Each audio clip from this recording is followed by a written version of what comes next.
Attention startup leaders.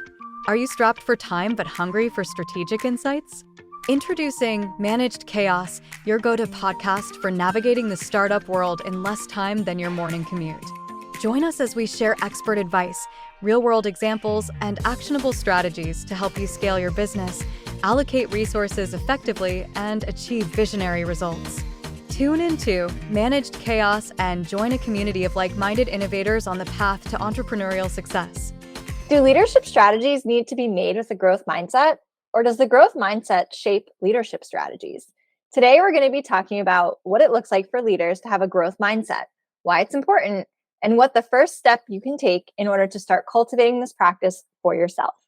Welcome to Managed Chaos, the podcast for startups, where we give you the startup business rundown in less time than it takes for you to get to work. I'm Katrina Purcell. And I'm Rachel Anderson.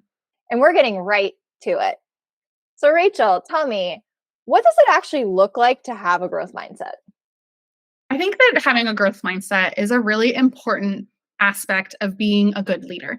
Now, there's lots of different ways that this can kind of manifest in businesses, from enterprise to small to medium-sized businesses, but especially in startups.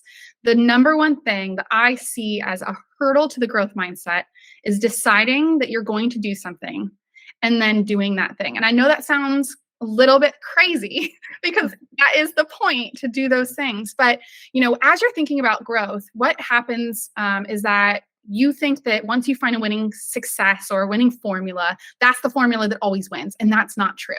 As you start to grow and expand, you constantly have to look and say, where do I want to be? Not where am I right now and how do I grow, but where do I want to be? And what are the strategies that get me towards that outcome? And that's really the growth mindset, not pinholing yourself into being the kind of growth you have been, but looking at what is the kind of growth you want to be.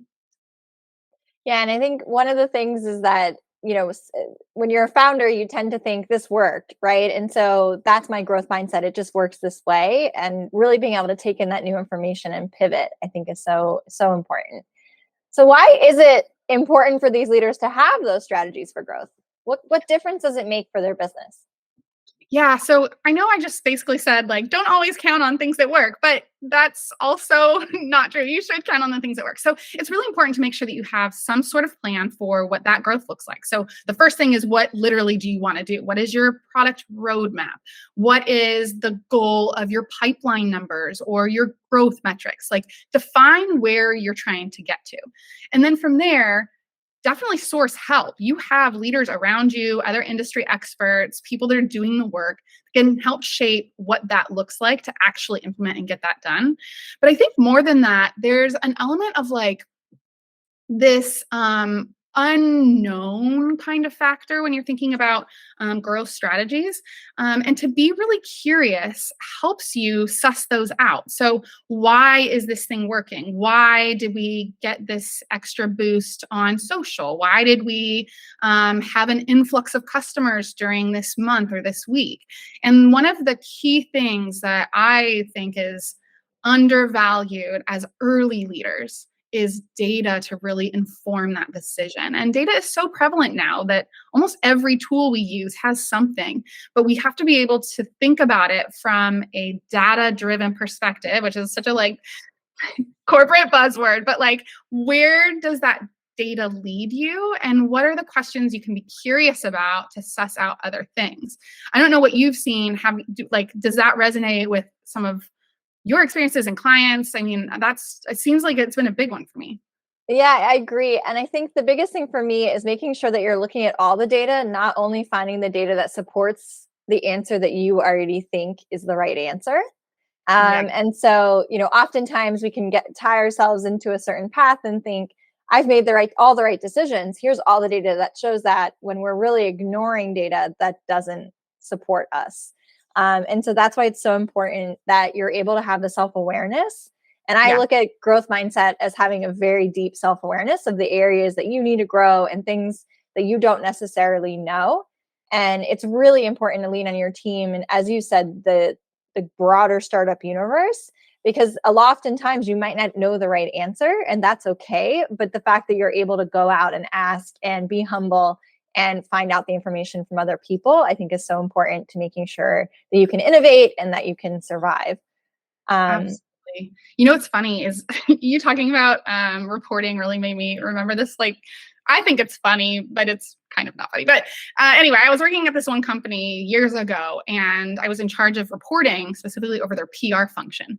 And the executives that were always wanted to reflect up and to the right, up and to the right. Like, we always have to have good reports. And there were whole quarters where I would look at them and be like, our competitor launched a major new product. So of course we don't win this quarter, but that doesn't mean we don't win overall. And it's just a really interesting, like, I want to double down on that. Like, that is such a good observation because it doesn't always match what you want, but it's good to kind of use that all the same.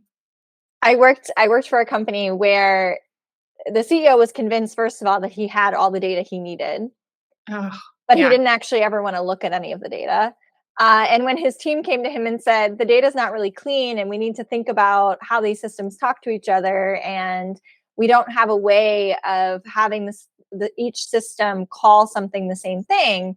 And he would say, I don't care, just throw it all on a dashboard. Tableau can fix that, can't it? And so there's that lack of understanding and awareness of what it actually means to visualize your data and truly look at the data versus just, throw it in Tableau and I'll just have all the insights I need. It's no problem. What do you mean you have to go through and create source columns and understand VLOOKUPs when there's data coming from multiple systems? And this is probably a whole nother podcast in and of itself.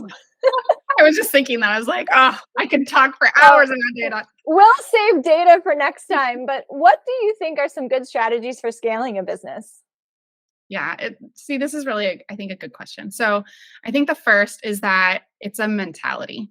If you think that you're done growing or changing because you've been able to find a moment of success, then you're already going to fall behind. I like to think about BlackBerries. That used to be the leader of our technology world.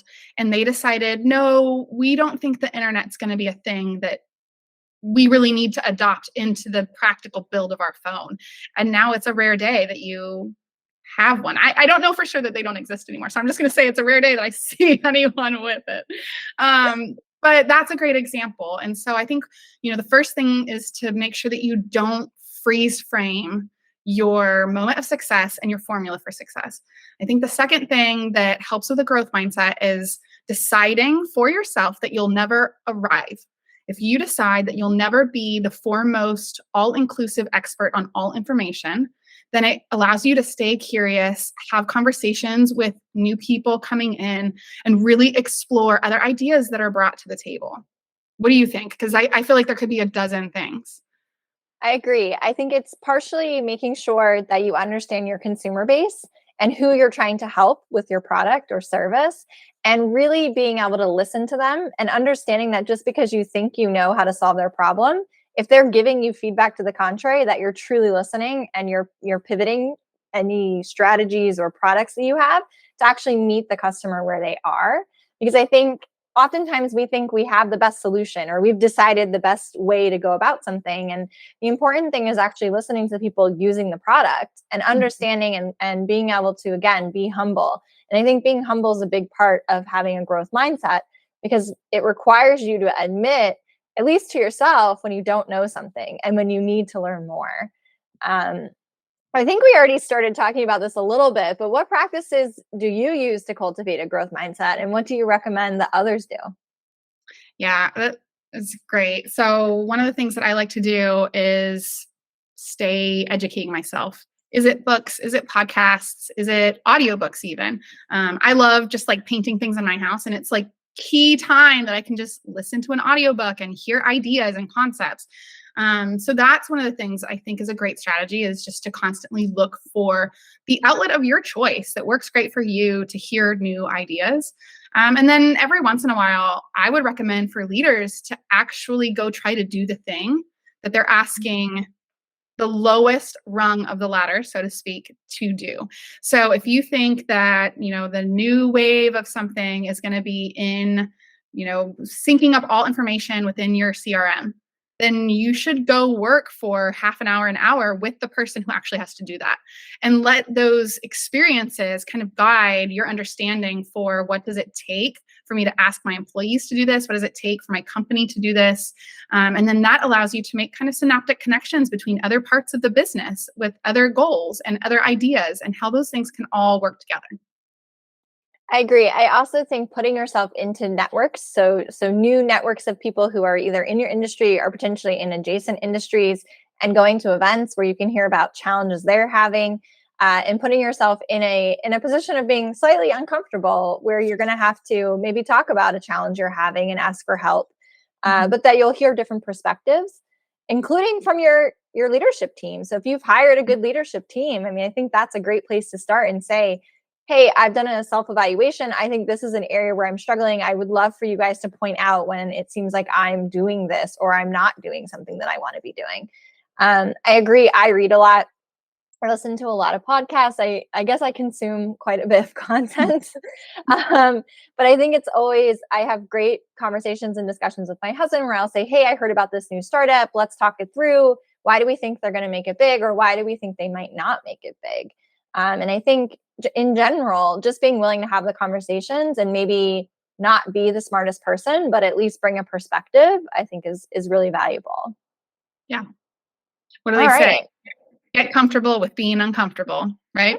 Exactly. On that note, a book in this area, which I found very helpful, is Mindset by Carol Dweck. And well, Rachel, are we wrapping? This is it. Let's go. This is it. We hope that this helped you start to uncover what it means to have a growth mindset and why that is so important for your business. We will see you back on the next episode. This was another informative episode of Managed Chaos, the podcast for startups. You can find us on all of your favorite podcasting apps, as well as on Instagram and YouTube, where we are at Managed Chaos Podcast.